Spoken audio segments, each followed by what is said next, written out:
Now we'll discuss about next function, which is dynamic memory management function called Calloc.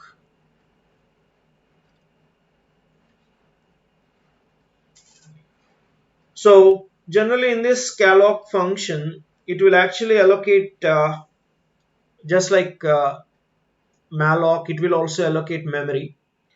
So but here we are going to allocate mostly these blocks of memory.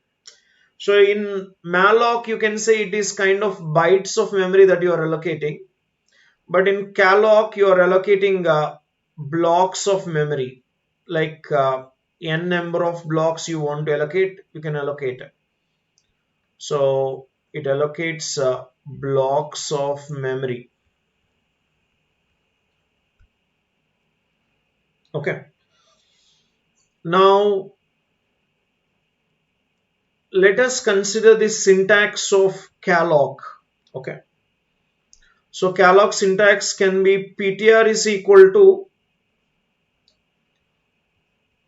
data type star. Okay. So you have to write Calloc. So generally in malloc you will write n into size of data type, but here it is n comma size of data type. There will be two arguments for Calloc function. One is number of blocks followed by size of each block. Okay. So here you have to supply size of data type. Okay. So this is the general syntax here. Okay. So now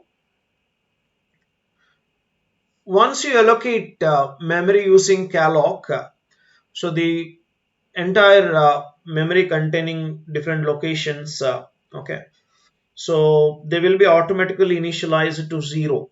Okay, each of the memory block will be filled with 0. So let me show you here how this is going to work.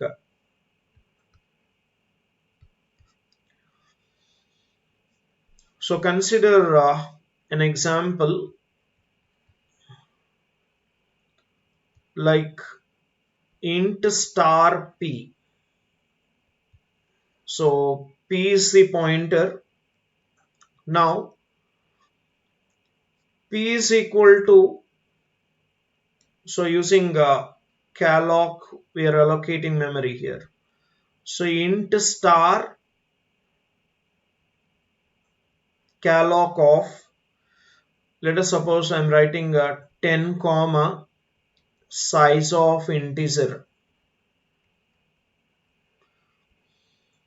So here it is going to allocate memory, which is 10 locations of memory. Okay, and each location or block is of size of integer type, and it will fill automatically each block containing data as 0. Okay, so let us consider here p is the pointer. Okay, pointing to the base address of the memory which is allocated. So this is first one, second one, and so on like this. Okay, suppose you are considering this location as 2000 and size of integer is 4 bytes.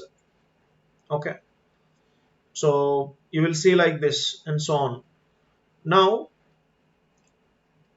p will be holding the base address of this memory, and each location will be automatically filled with 0 initially according to Calloc. And the primary difference between Calloc and malloc is in Calloc we are passing two arguments. Okay, whereas in case of malloc we are passing a single argument, and in case of Calloc we are allocating blocks of memory, whereas in malloc we are allocating bytes of memory. So now this is how the entire memory is allocated, and another difference is in Calloc each of these locations will be initialized to 0, whereas in case of malloc there will be garbage values. Okay, there will be garbage values. So let us write a program which makes use of this calloc function in order to create memory dynamically. Okay, so first let us include the header file, which is stdio.h. Okay, and also include malloc.h header file. Okay, now consider the main function. Okay, so inside this main function I'll take a pointer variable that is just like previously we have considered iptr. Similarly here also I'm considering a pointer variable star iptr. Now we need to prompt the user to enter number of elements. So here enter number of elements. Okay, so once the user enters a number of elements, then using scanf we can read this number of elements like percentage d address of n. Okay, now using iptr we can allocate n locations. Okay, so we call it as n blocks of memory can be allocated using calloc. All integer blocks I am using here.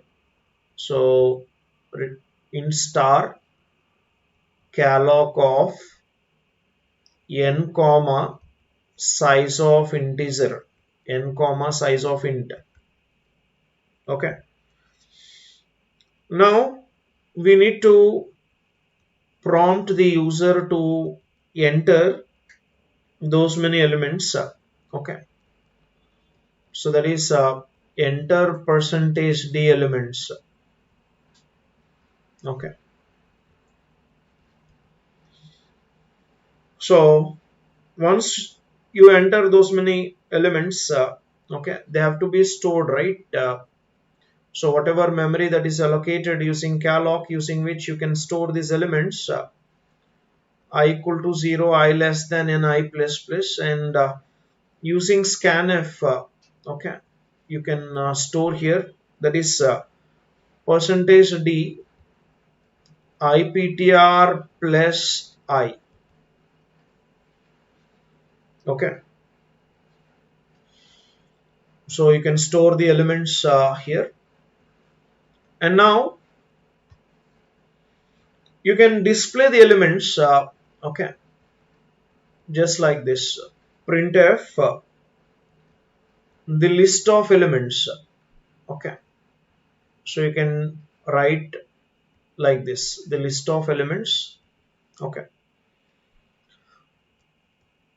now you can observe here I equal to 0, I less than n, I plus plus. Okay, now let's print these elements using the pointer we can access. Okay, like star of iptr plus I. Okay, you can access. So finally you are able to basically read the elements into it and also display the elements. Now we can deallocate the memory which is allocated. So again write free of iptr, so that whatever memory is allocated will be deallocated. Okay, so if you look at this program, okay, compared to the malloc program, this is quite similar, except this particular line is varying, where you have allocated memory using calloc here, and the syntax for the calloc is calloc of n comma size of data type. Okay, so this is the only change. Okay, so let us work on it and display the content. whatever is taken. Now here let us read this IPTR pointer, okay, and n also I. So here we will prompt the user to enter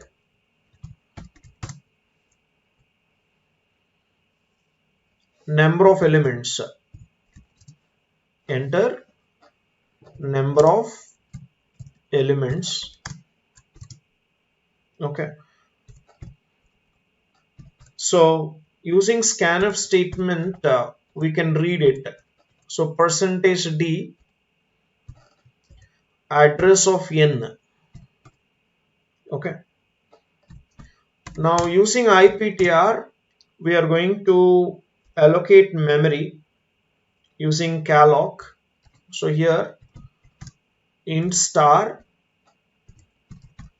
Calloc of n comma size of integer, okay.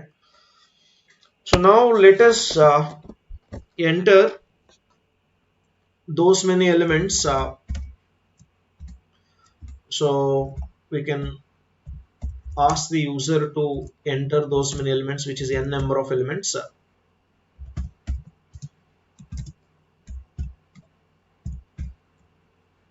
okay. So once you start entering those many elements using for loop, you can read it I equal to 0, I less than n, I plus plus. Using scanf statement we can read it percentage %d, okay, IPTR plus I, okay. Now we can start displaying those elements here, printf, okay, the list of elements you can display, okay. So using for loop for I equal to 0, I less than n, I plus plus, okay. Using printf statement we can display printf percentage %d, okay. Suppose I want some spaces while displaying, you can write star of IPTR plus I, okay. And finally you can deallocate whatever memory that is allocated using the pointer IPTR, okay. With the help of Calloc you have allocated, okay. So let's run this code and see the result. Enter number of elements. I have entered number of elements as 5 here, okay. So the elements are 10, 20, 30, 40, 50, okay. You can see it is displaying those elements exactly. So what happens when I remove this free of IPTR here and use here, okay. So let's run this and see the result. 5 elements, 10, 20, 30, 40, 50, okay. Again you can see here you are deallocating the memory, okay. So after deallocating the memory you are trying to access, right? That is a problem, okay. So in that case you will get some garbage values, okay. So that's why you should always use this free of IPTR here after deallocating the memory, that is after accessing all the elements and then start deallocating memory. And one more thing is, suppose you're not going to use these lines like entering elements, okay, and storing those elements into this memory. So in that case what will be the result, okay. So let us suppose I have entered value as 5 and you can see the list of elements are 0 0 0 0 0. Why? Because according to Calloc, once the memory is allocated, okay, it will place all zeros in those memory locations by default. So that's why you're getting default values as zeros. Okay, so this is how Calloc works.